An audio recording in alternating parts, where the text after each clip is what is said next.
Good morning, hello colleagues. Today I will be going through the life orientation source-based task with you. My name is Elandre Reder. I'm a LO teacher at Oranje Meisies in Bloemfontein. Okay colleagues, so this is the life orientation source-based task marking guidelines that we received from the department. As you can see, it is a total of 90 marks for the total, and it's out of 9 pages in total. So we'll start by looking at question number 1, which is based on source 1 as found in the learner's copy of the assignment. So question number 1.1. After reading the source, I recommend that all teachers read the source and keep a copy of the student's LO paper with them so they can refer to that one as well. So the first question says, name any 3 time wasters that may hamper Sikkie in his study life. Okay, then we're always important to take a look at the mark allocation. As we can see, it's 3 times 1. That will give us a total of 3. Now, always looking at this one, it's the first number tells us how many responses, and the second number will tell us how much marks each response should be. And it also gives us this guideline here that says marks should be awarded as follows: 1 mark each for 3 responses. So the 3 responses listed here. The first one, spending too much time on social media. Okay, that is 1 response and 1 mark only per response. The next one, if we refer back to the source, Sikkie constantly goes to gigs and goes out on evenings. So frequently going to gigs, then we have another mark. And lastly, it says going to pubs. So if we look at these 3 responses, they are all things that Sikkie does in his time to waste his time. Okay. That one is nice and simple. If we go to question number 2, now it says, draw your own personal study timetable, including the following. This should include a table, the days, time, breaks, and subjects. So if we take a look at the mark allocation once again, we'll see it's 5 times 1. Hence, we can see we get a mark for each of these aspects if they are included. We also have this nice rubric down at the bottom that will give us a clear indication of how to mark this question. Marks should be awarded as follows: 1 mark each for the following: a table, the days, the time, breaks, and subjects. So if we look at the rubric attached here, you do not have to attach this for each and every single learner, but you can use this as a marking guideline. Use a neat table. In other words, did the learner put everything in table format? All the days of the week appear. Are all the days there Monday to Friday or Monday to Sunday? If it's present, the learner receives a mark. Time allocated to subjects. So if a learner says they're doing maths, they should clearly state, I will be spending time on maths from 3 o'clock up until 4 o'clock. They can't just say afternoon maths. They have to clearly specify the time. Then breaks indicated.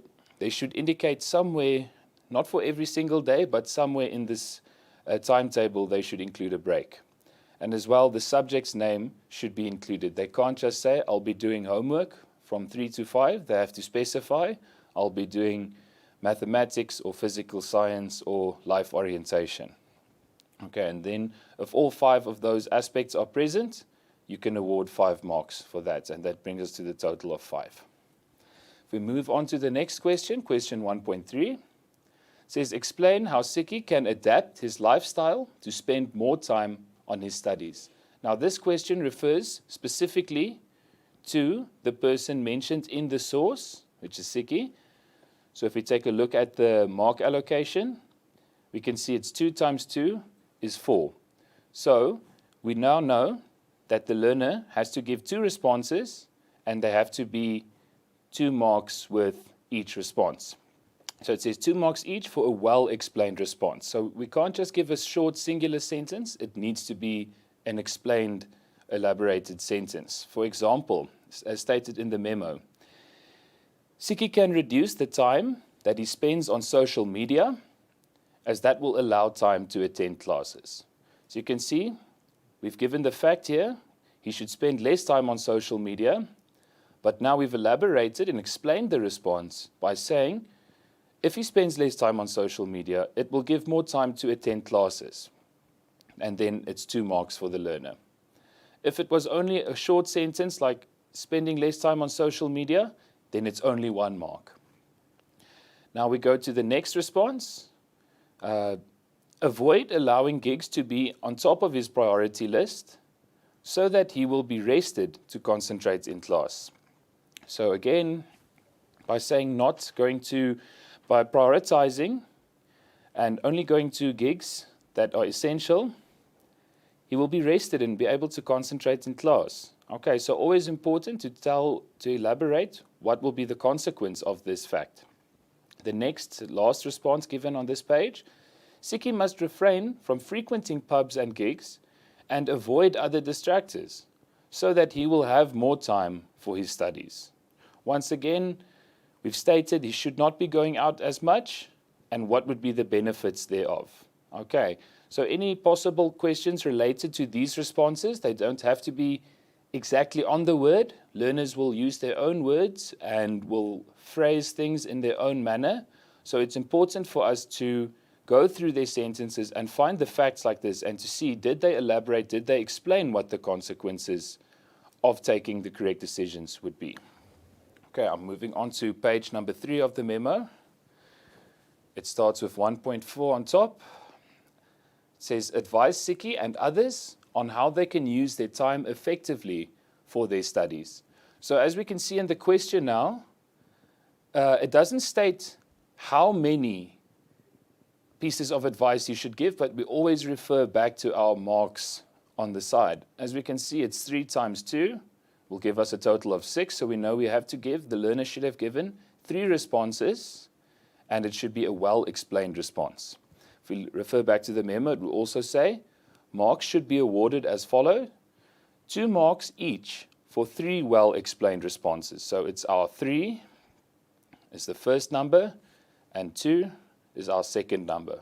Okay, it will give us a total of 6.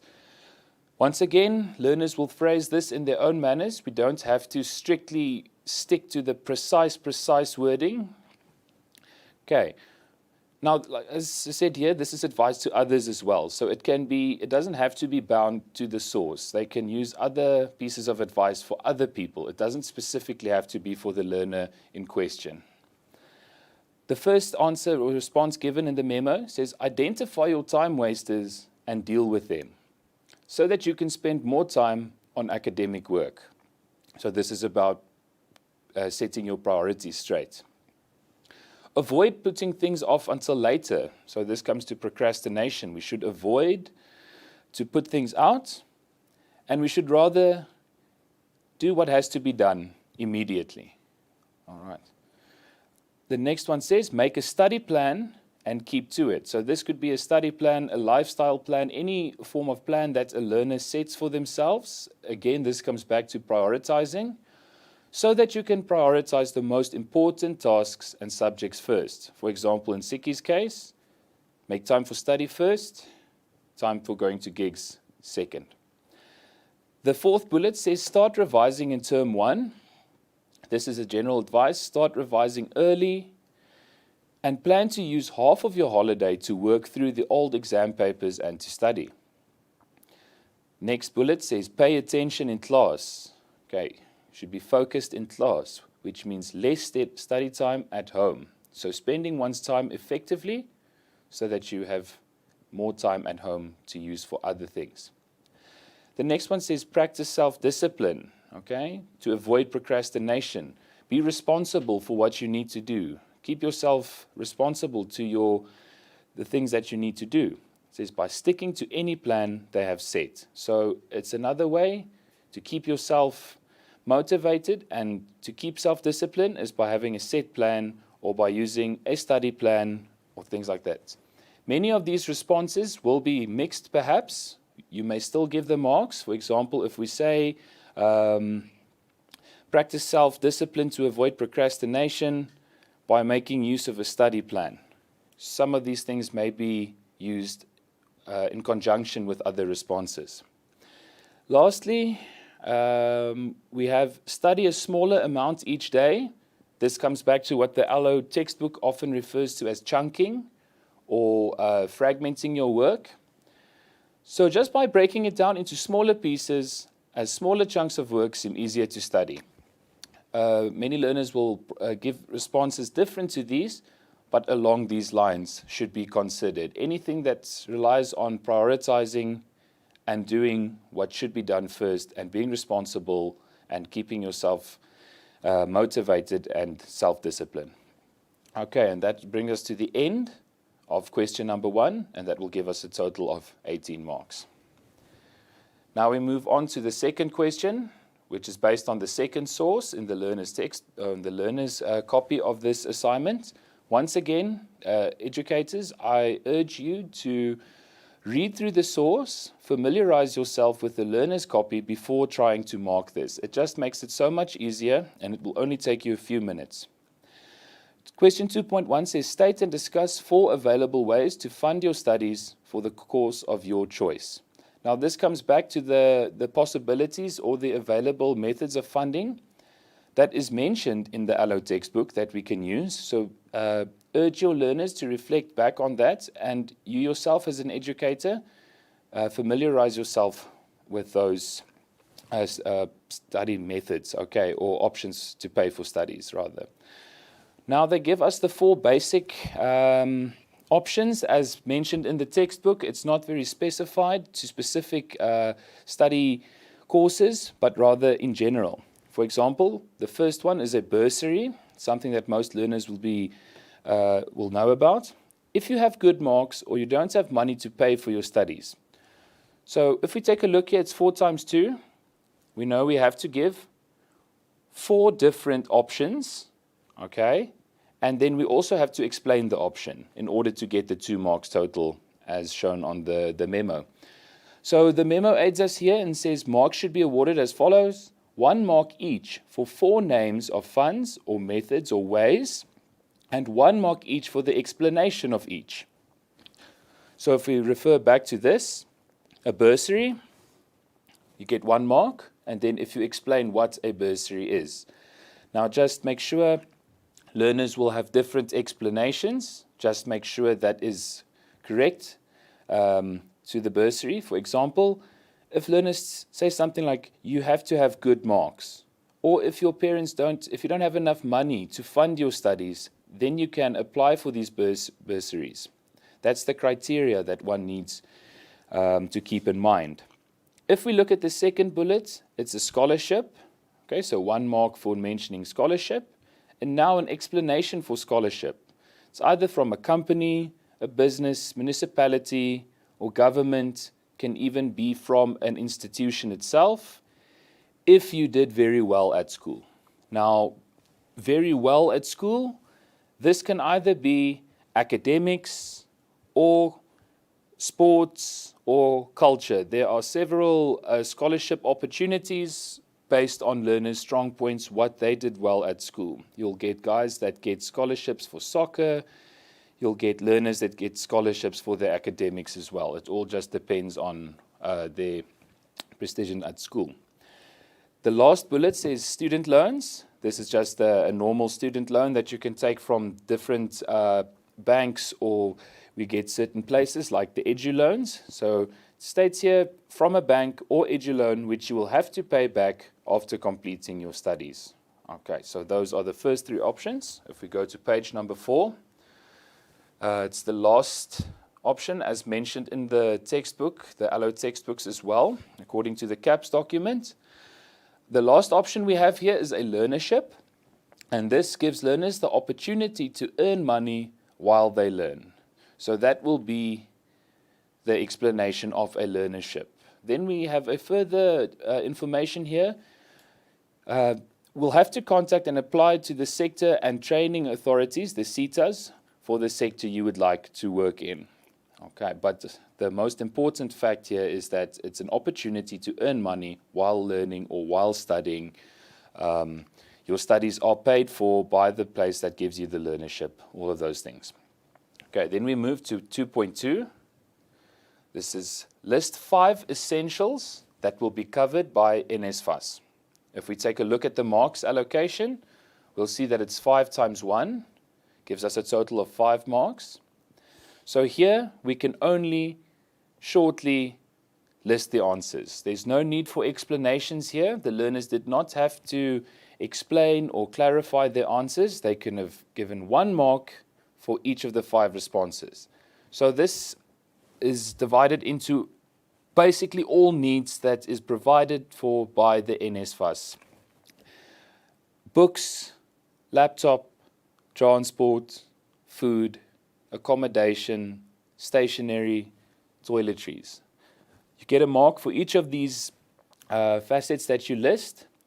Learners don't have to put them into groups by saying, for example, personal needs and academic studies. They can say it as it is, whether it's for books, whether it's for toiletries, whether it's for paying your own petrol money to get to campus, whether it's using public transport, whether you're staying in a hostel on campus or whether you're staying off campus. The fact of the matter is it's accommodation, transport, food, books, all of those things.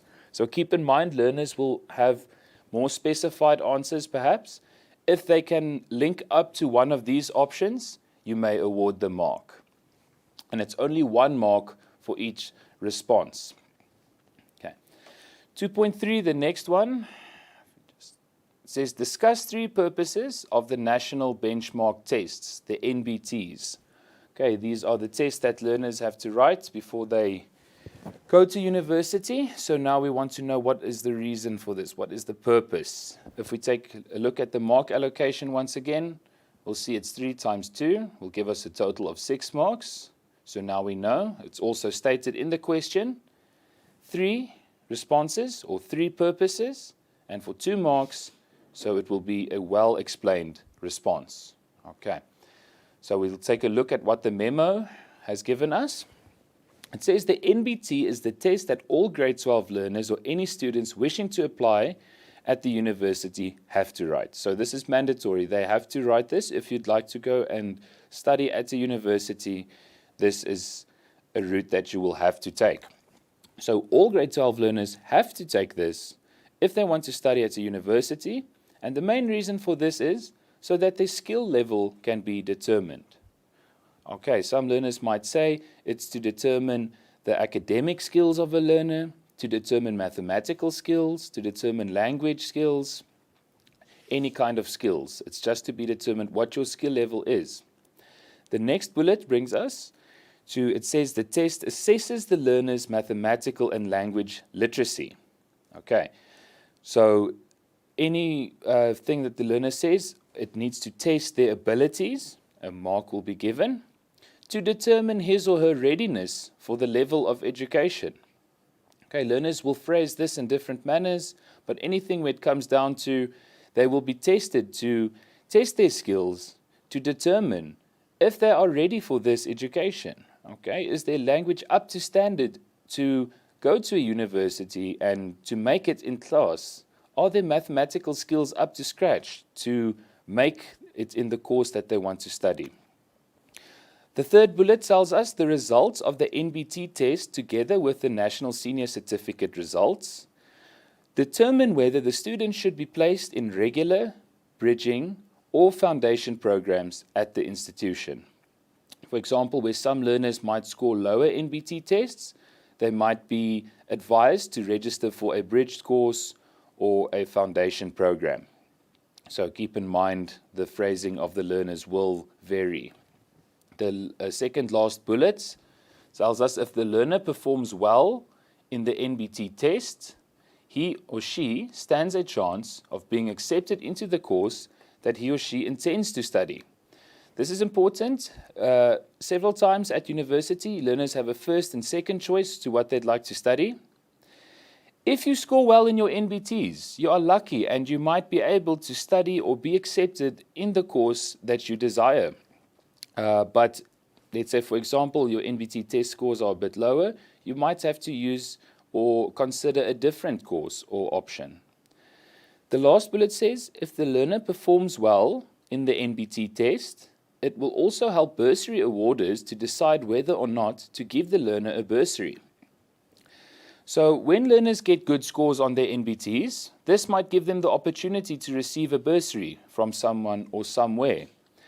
So these are some of the purposes. Once again, keep in mind that these marks might be mixed up with each other as long as the learner states a fact and explains, then the two marks will be awarded for that question.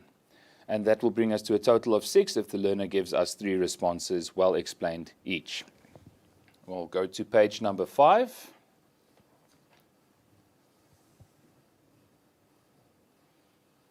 Okay, if we look at question 2.4, it says, evaluate the consequences of not applying for funding for your studies. If we take a look at the marks allocated, once again, it's 3 times 2 will give us a total of 6. So we once again, as we've seen in the previous questions, 3 responses elaborated for 2 marks. Marks should be awarded as follows: 2 marks each for 3 well-explained responses. You will not be admitted to the institutions of higher learning because without funding, you will not be able to pay for your fees. This is probably the most logical answer that most learners will get. If you do not have funding for studies, unfortunately, you cannot study. Whether this is paying for it by yourself or getting a bursary, the fact of the matter is no money means no studying, unfortunately. So that would be the main response, I believe. The second response given in the memo says you will not be able to pursue your dreams of studying towards your career goals. Okay, that's if you don't have money, you can't go to study, you can't achieve your goals. It means you will pursue a career course that was your second choice, or might not even been your second choice, something that you don't like or want to do. So sometimes you can miss your goal and then be forced to do another job that you aren't satisfied with, something that doesn't give you satisfaction. The third bullet tells us, should you be admitted, you will not have money to pay for books, resources, accommodation, food or transport. And worrying about these matters will affect your concentration in class. So even if you are admitted to university, you are on campus, you're busy studying, if you don't have money to pay for the things that you know you need to pay for, it's going to cause a lot of stress. So another way that we can approach this question is that some learners might be stressed. Students will be stressed if they know that they can't pay for their studies. Some institutions also hold back on qualifications if it's not paid up, and that causes a lot of stress to many students. So by not applying for studies or for funding for studies, some learners might not have money to pay for certain aspects of study, and that would cause them to stress or lose concentration in class, or either even have a poor academic performance. The last bullet tells us you will have to stay at home and become statistics of the massive unemployed youth, and as a result be a burden to your family and society. So unfortunately, that is the worst case scenario. You might not be able to go and study, you might not find a job and you'll become unemployed, become part of the statistics, and you might have to live off a grant. So that would be the final option that is given in the memo. Of course, always keep in mind the learner's responses. If the learner's responses are accurate and factual and make sense in alignment to any of these statements, you may award the marks. It is your discretion as allo teacher to consider and to keep in mind learners' different context, so that we know they will give different answers, and we have to see whether they fit into this if you can award the marks. But don't penalize learners because they don't answer the questions as is on this piece of paper. As we all know, allo is quite open-ended. There are different answers to different questions. It's your discretion as educator to be able to give the marks and also to be able to explain why you have given the marks to the learners. Don't just give marks for things that don't make sense to you. And this brings us to a total of 25 marks for question number 2. Then we'll be moving on to source number 3, question number 3. Once again, take a look at the learner's source. Familiarize yourself with it. This is the picture with the graphs, as just to make it easier for you to understand the questions and to understand where the learners are coming from with some of their responses. Question 3.1 states, interpret the statistics as portrayed in the graph above regarding youth unemployment rates in South Africa. So when they say interpret the statistics on the graph, we literally now have to put into words what the graph tells us. So we see it's a total of 3 marks, 3 times 1. So we know it's 1 mark for each response. Now there are multiple answers that could have been given here. Anything where a learner has interpreted the statistics and put it into words. It could be, for example, that the unemployment rate increased yearly from 2018 to 2020. If we take a look at the chart that was given to us, we can see how learners would interpret this. If we take a look here, they might say 2018 definitely had the lowest statistics of unemployment in South Africa. From 2018 up until 2019, there has been an increase in the unemployment rate. You can further go on to say maybe 2018 up until 2020, there has just been an increase in the unemployment rate. You could also make a statement like 2020 had by far the highest unemployment rate at almost 61%. Or you could also just keep it factual. 2018 had almost 54% unemployment, 2019 56%, etc. So now we go back to the memo. These are the 4 options given here, like I've just stipulated on that piece of paper. Learners might phrase it differently, but keep in mind, if they've interpreted it correctly, they could or they should receive the mark. Unemployment rate increased yearly from 2018 to 2020. You'll receive a mark. Unemployment rate increased by 5 from 2019 to 2020. Unemployment was the highest in 2020 with 61. Unemployment was the lowest in 2018. As you can see, there are other options left out that the learners could say from 2018 to 2019, it has increased with 2% or 3%. Just keep in mind the learners could interpret it differently as long as it's correct. As long as the numbers and the dates are used, then the answers are correct.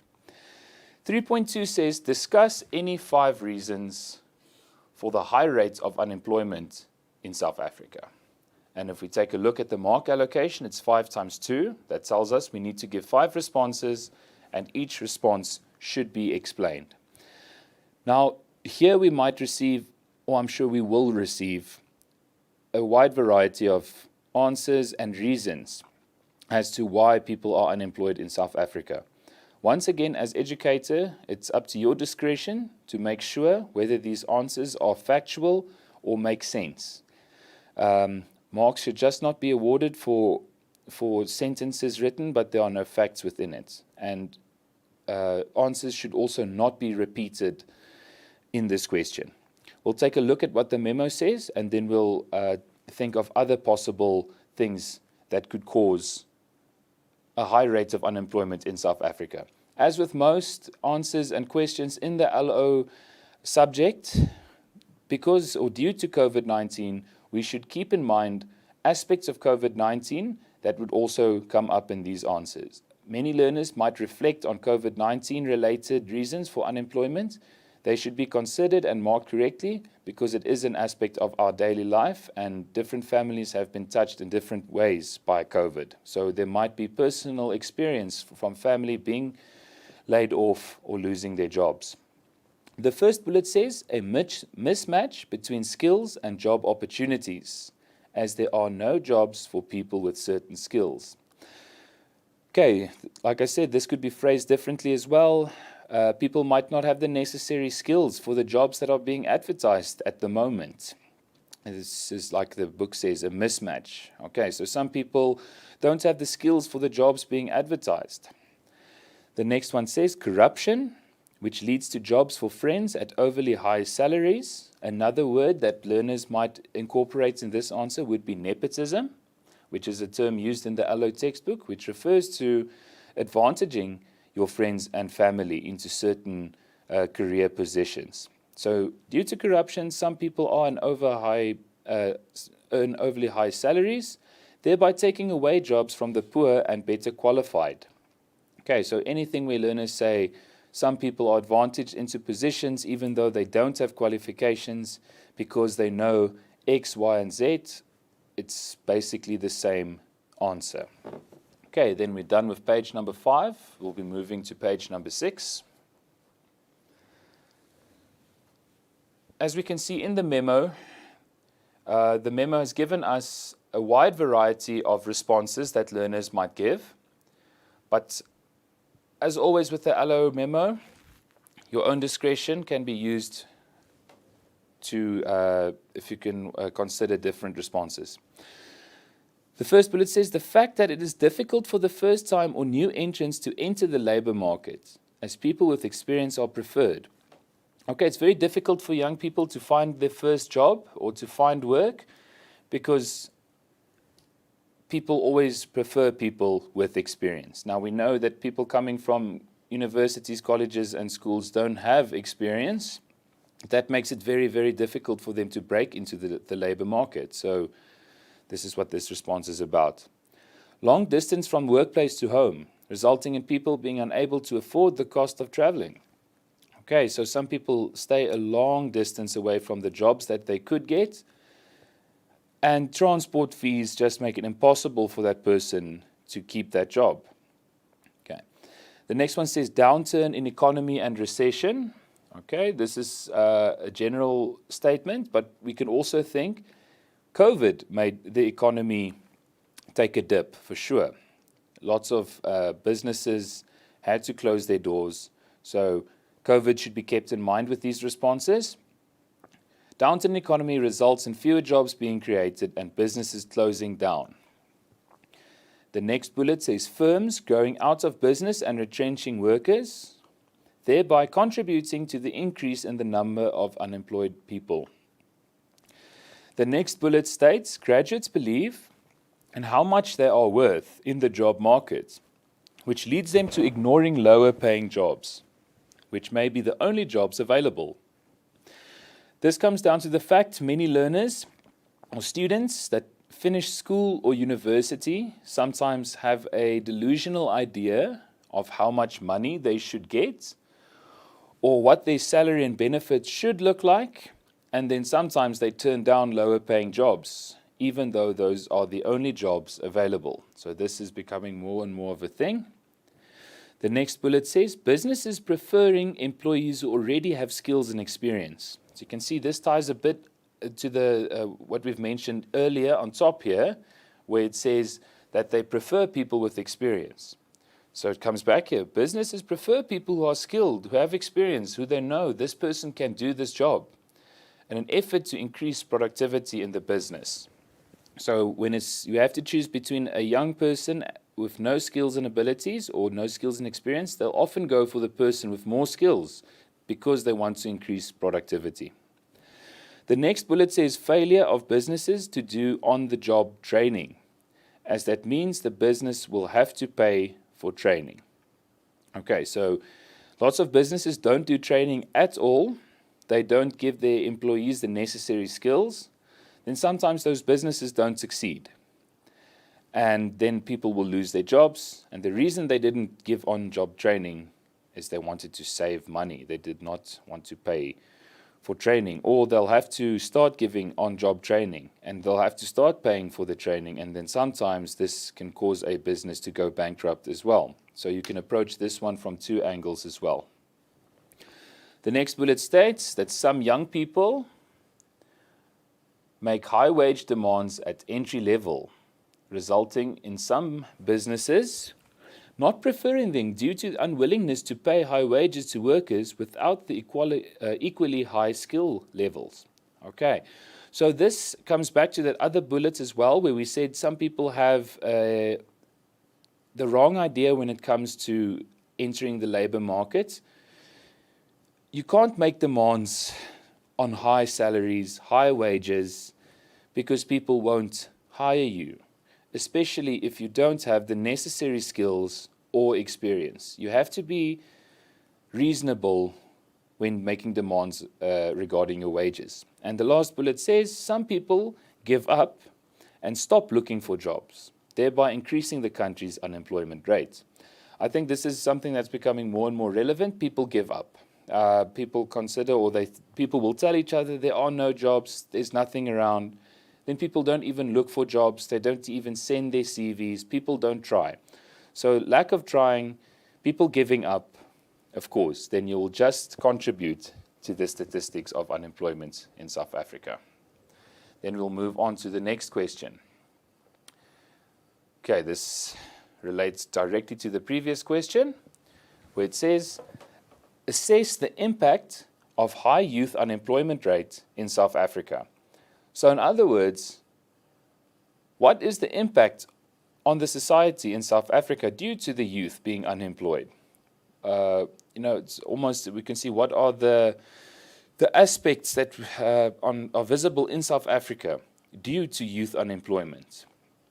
Okay, I think a lot of the social issues that we experience in South Africa and crime can be accredited to unemployment, so we should keep in mind questions relating to crime and social issues, drug abuse, those things should be kept in mind immediately when approaching this question.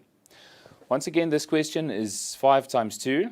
It doesn't say in the question how many responses should be given, but the learners should know 5 times 2, it's 5 responses, once again, an elaborated response for a total of 10 marks. So if the memo gives us the guideline, as always, 2 marks each for 5 well-explained responses.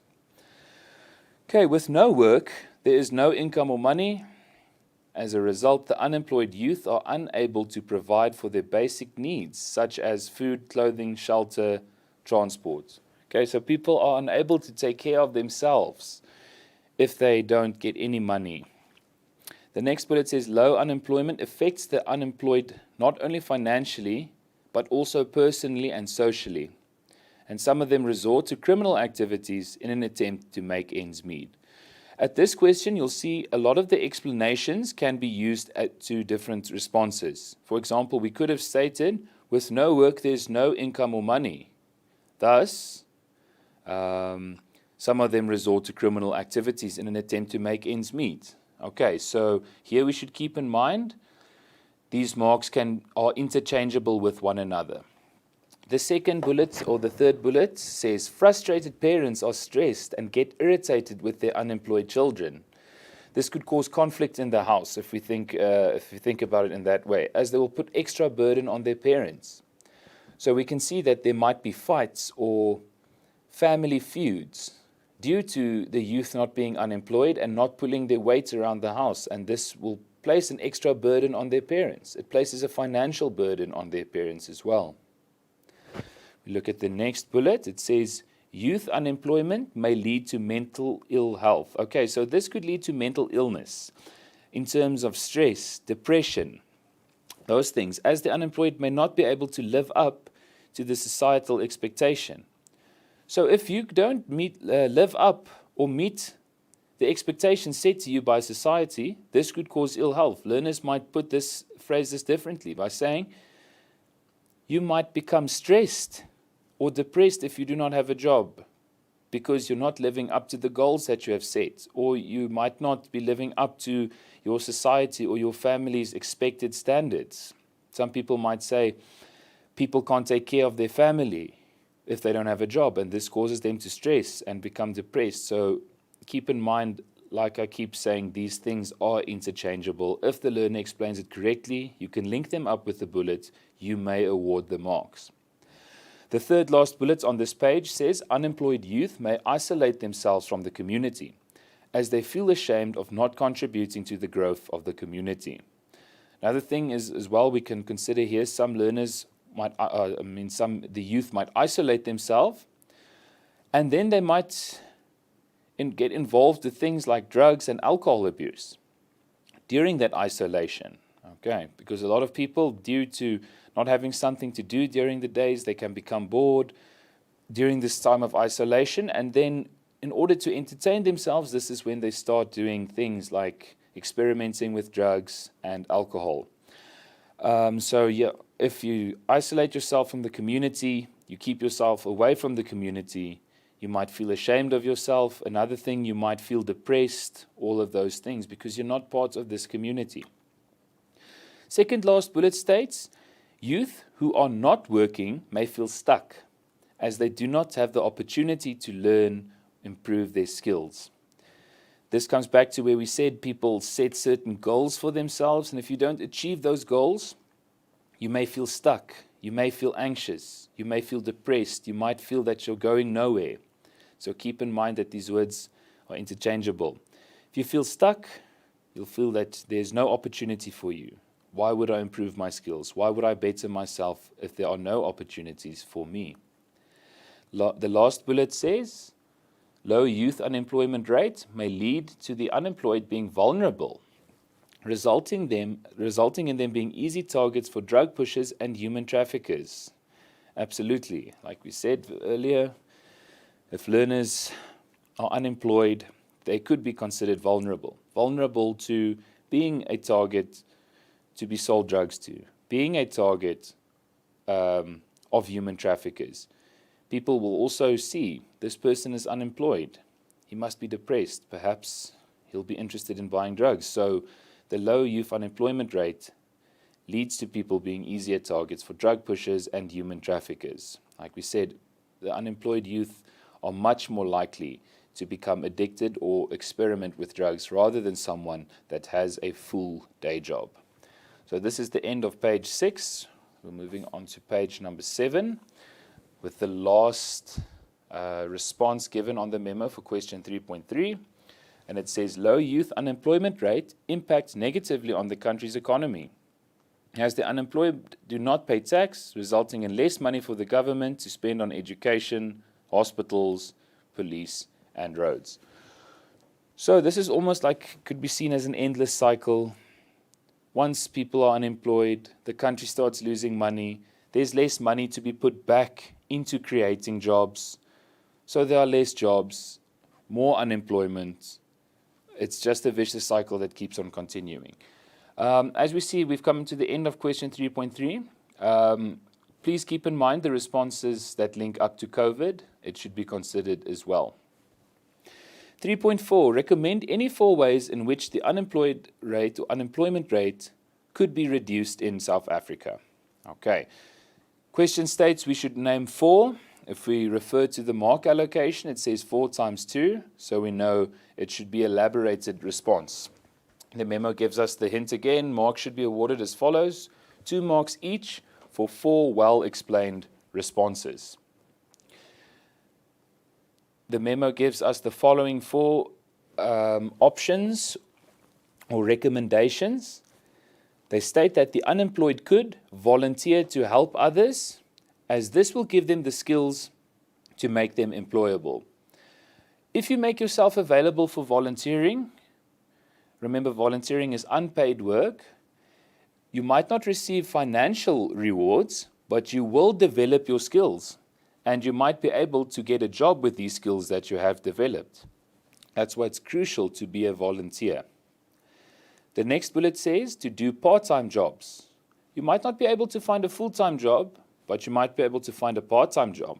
And this will help you to gain the experience that you could add on your CV to better increase their chance of being employed. So by doing part-time jobs, same as volunteering, you can gain some experience, you can gain skills, and you can also meet people by networking. By doing volunteering and by doing part-time jobs, one gets involved in the process of networking, and you might meet a person that might give you a job in the future. The second bullet states, do community work to benefit their community or a community in need. This will give them the opportunity to be noticed by the community members, thereby increasing their chances of being offered employment when vacancies become available around the community. So by helping your community, by doing work in the community, you might be seen by the person that might just offer you a job. It's the same with doing part-time jobs. You might just do a part-time job for someone that sees your value, and that person might give you a permanent job. So once again, keep in mind these might be interchangeable as the learners explain them. The last bullet says venture into entrepreneurship. Okay, this is a response that will also, I think, we'll find a few responses based on this. If you can't find a job, there's always the opportunity to create your own job by entrepreneurship. The book or the memo states venture into entrepreneurship, thereby earning money to provide for their basic needs while they are looking for other job opportunities. Okay, so sometimes this could also just be by selling something small. Okay, just selling something small to make a little bit of money just to survive until you find your dream job or the ideal job that you are looking for. So keep these things in mind. There might be other responses that will come into play here. I'm sure learners will say things like community initiatives could be started to offer employment opportunities to learners. Local business owners could reach out to the community, give them volunteering or part-time jobs. It's all links up to this. If the responses link up to this, you could reward the marks. And that brings us to a total of 31 for question number 3. Now we move to question number 4, based on source number 4. Okay, so if we take a look at question 4.1, it says define the term communication and identify 2 examples of ineffective communication between the groups of friends in the cartoon. Okay, so you can refer back to that cartoon on the learner's question paper, familiarize yourself with the cartoon, just take a look at it. It will make it so much more easier to mark the learner's responses. If we take a look at the mark allocation, first of all, we'll see it's 2 plus 2. This means the first 2 marks will be for the term communication, and then the last 2 marks will be given for the examples. So if we see it's only 2 marks for the 2 examples, we see it doesn't have to be a very long response or elaborated response. Short responses are considered correct. If we take a look at the tips that the memo is giving us, it says marks should be awarded as follows: 2 marks for the definition, 1 mark for each for the 2 responses. Okay. So here's a definition. Once again, it does not have to be word by word exactly the same, but we have to look at some crucial points within this definition. I'm going to underline a few words that make sense to me when I take a look at this. And I would say definitely if we see the word process, process, or information is exchanged between individuals. Okay, so we know the first mark, we have to say it's between people. There's an exchange between 2 people, okay, 2 or more people, an exchange between individuals. Then it says through a common system of symbols, signs, or behavior, including verbal and non-verbal cues. So learners might simplify this and say it's the manner in which people exchange ideas by means of language. If we take a look at that response, or the one I've just made up, you can see we've said it's an exchange between people are interacting with one another. Okay, so we can give a mark for this. There is an exchange between people. There's an interaction between people. And then importantly, we have to say, how is this exchange or how is this communication done? Of course, basically thinking it's done by language, or by symbols, or by signs. Okay, people can read each other's body language. People can see in their expressions what they are thinking and feeling. So all of those things can be considered here. Those are all methods of, well, as the memo states, common system of symbols. Okay, we all know certain symbols like stop. We all know these signs. We all know certain behavior. When someone gets mad, then we can see it. So those are the aspects of the definition. There has to be an exchange or interaction between people, and this interaction is done by use of language, talking, reading each other's body language, or whatever. But I'm sure this definition can be found on the internet, so I'm There shouldn't be too much problems with the communication definition. Then lastly, it says, and now we go to why, or why would we consider that they are ineffectively communicating with each other, these groups of friends. It says each person in this cartoon is communicating over their cell phones rather than talking face to face. If we take a look at this picture,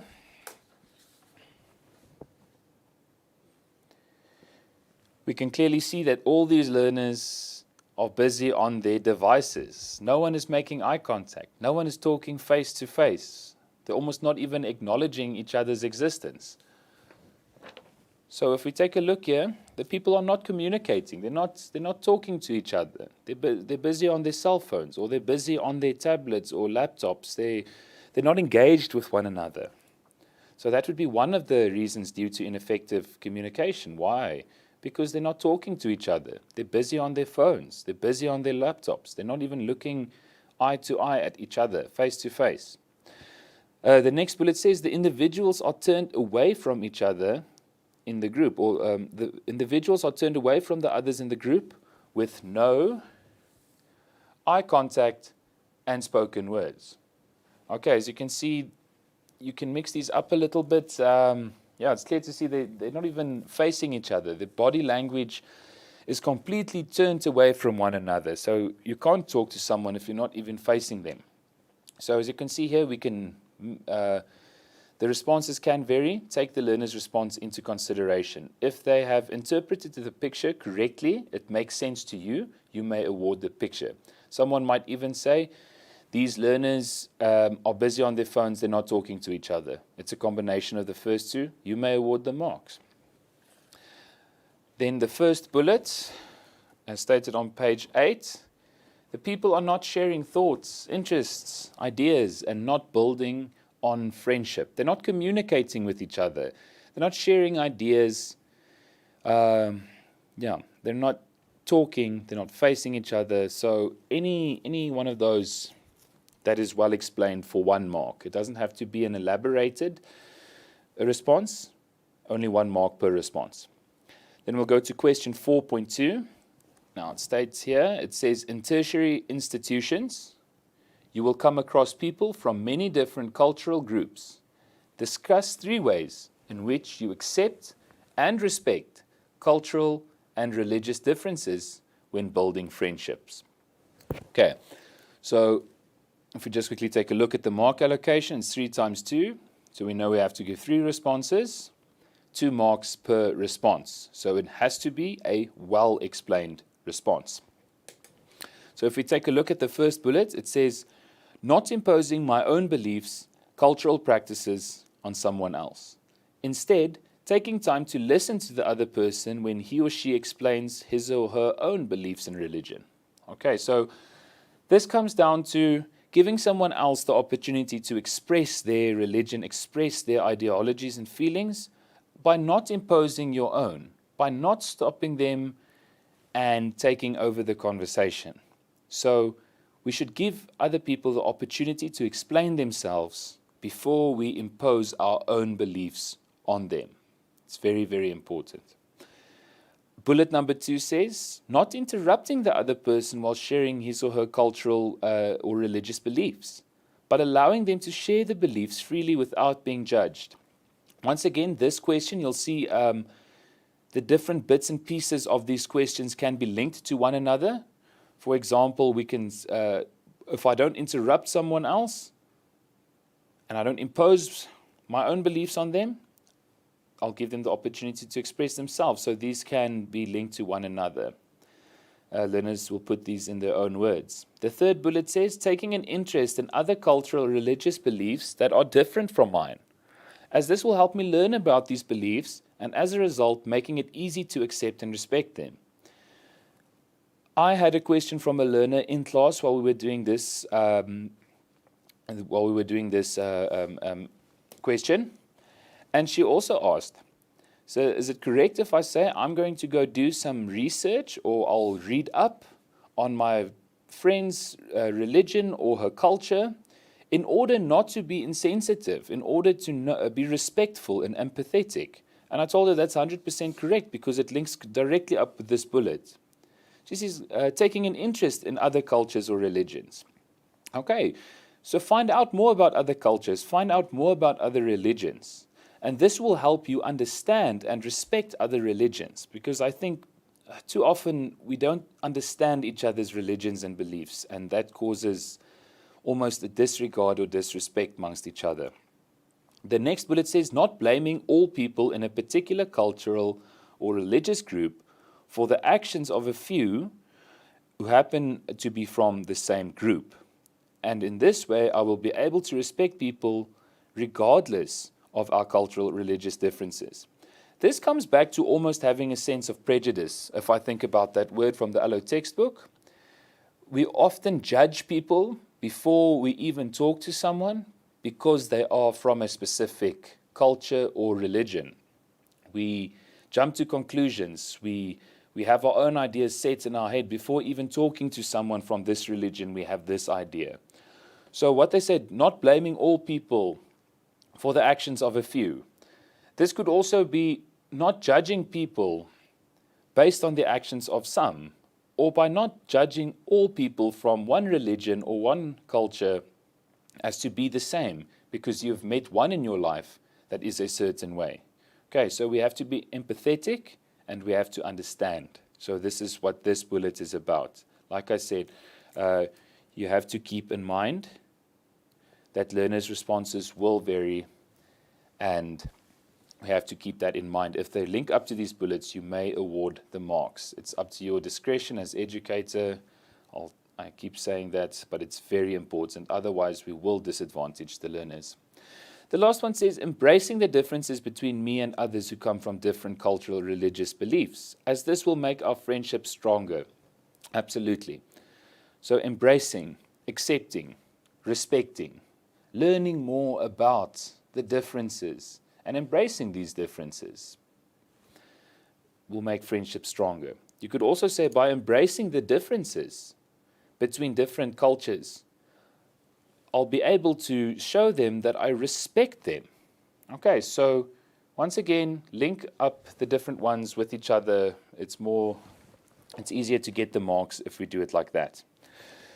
Okay, then we'll move up to question 4.3. 4.3 states, recommend 2 ways that teenagers could improve their verbal communication skills amongst their peers. Very important, it's amongst their peers. In your answers, indicate how each recommendation could lead to stronger relationships. Now, we have to take a look at the mark allocation here. We're very used, this is the first one in the entire memo, which is a 2 times 3. We've done the 3 times 2, which is 3 responses for 2 marks. Now we give 2 responses, and each response should be worth 3 marks. Now, if we take a look at the tips that I've been given, or the hints here, it says 1 mark for a statement, okay? 1 mark for qualifying the statement, and 1 mark for an outcome. So when it says here, in your answers, indicate how each recommendation could lead to stronger relationships. That's your outcome. So for 2 marks, essentially, we're going to explain how we can improve our verbal communication. And then for the 3rd mark, we're going to say what the outcome of this will be. So 3 marks each for 2 well-explained responses. Okay. We'll take a look at the 3 responses given in the memo. It says teenagers need to learn to verbally communicate their honest feelings instead of sending text messages. So some people might approach this by saying we have to develop verbal communication skills and not rely on technology and social media as much, as messages might be misinterpreted. Okay, as we've all seen in our lives, something on social media or text messages can be misinterpreted. People will have misunderstandings. People don't clearly understand each other if they don't verbally communicate. And then the outcome, in this way, unnecessary fights will be avoided, thereby increasing the chances of a stronger relationship. So this could be seen by a few different approaches as well. When teenagers increase their verbal communication skills, we've said there will be less chances for misinterpretation or misunderstandings, and this will increase the bond or the chances of creating and building a strong relationships. Fights will be avoided. Arguments will be avoided. The destruction or the ending of a relationship prematurely might be avoided. The next bullet says, when communicating verbally, it is better to sit opposite, facing each other. So if we refer to that picture, it's not good to look away from each other. It's not good to be on your cell phone when you communicate with someone else. When communicating verbally, you have to look at each other. You have to face each other, and you have to make eye contact, as this will make it easy for both parties to listen attentively. Very, very important. If we look at each other, if we face each other, if we look eye to eye, we will listen attentively. Or as other people or some textbooks phrase it, will listen actively. And this shows an interest in the conversation, assuring both parties that they take the relationship serious, and as such, it will grow stronger.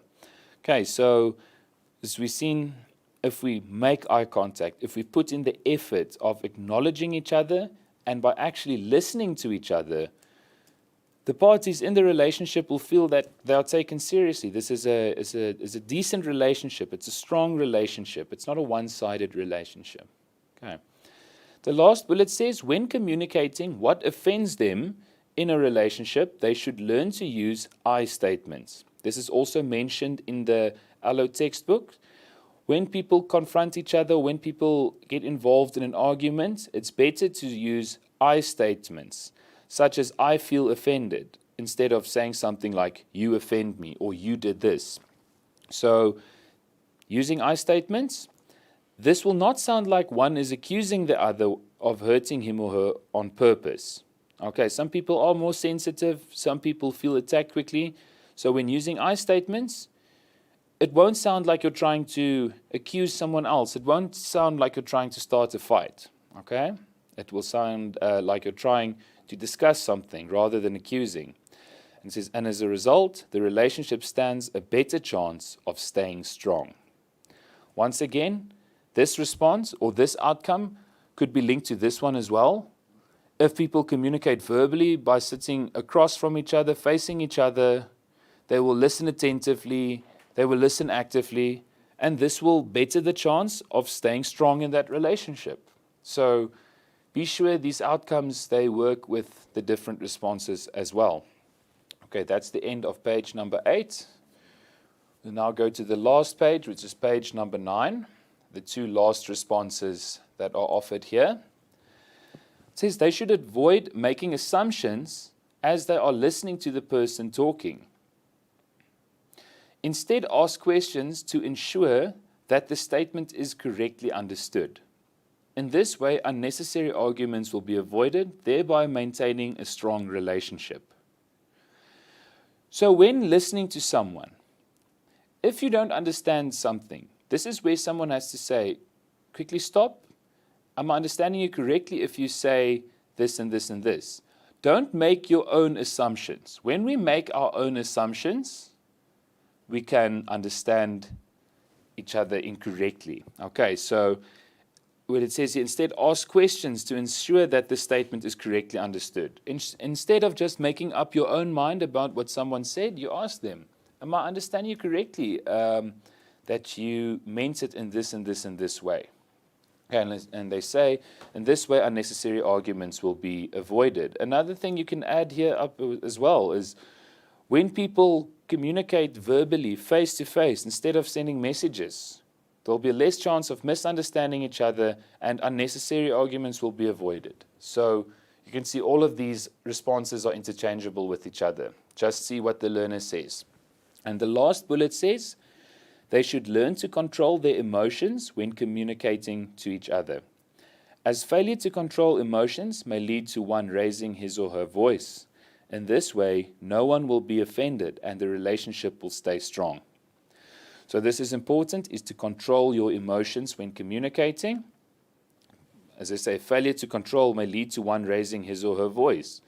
We also have the opposite side of this coin, with some people that might feel threatened and become over-emotional too soon, too quickly. And then you can't communicate with someone that is over-emotional, someone that is over-aggressive, someone that is over-sympathetic.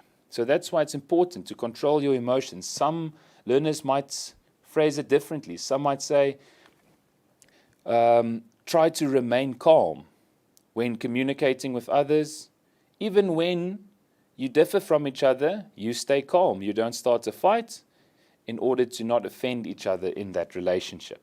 So these words can differ, the responses can differ. As long as they are amongst these lines, you may award the marks. And as I've said multiple times, it's up to the discretion of the allo educator to decide whether you can link it up to these responses.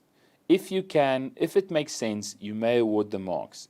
But do not award marks for responses that have nothing to do with the questions asked and that have nothing to do with the memo at all. Just be careful for those, but don't disadvantage learners if the responses are not word for word or structured as this memo. This brings us to a total of 16 for question 4 and a grand total of 90 marks for this memo. I hope this memo discussion has made it easier and I could have clarified some of the questions and responses discussed in this memo.